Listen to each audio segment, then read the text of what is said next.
This is Raspberry Pi explained in 60 seconds. It's a tiny, affordable computer used for a variety of tech projects. It comes in different models, but the Raspberry Pi 4 is the most popular. It features a powerful processor, USB ports, HDMI, and a GPIO header. GPIO stands for General Purpose Input-Output, where you can connect sensors, LEDs, and more. It runs on Linux-based operating systems like Raspberry Pi OS. You can connect it to a monitor, keyboard, and mouse just like a normal PC.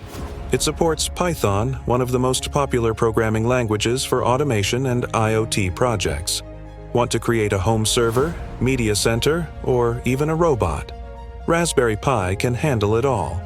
Here's a basic example. Connect an LED to a GPIO pin.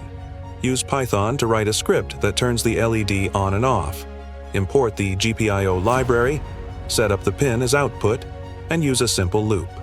Run the code, and boom, a blinking LED. Comment your favorite Raspberry Pi project ideas below. Now you know that.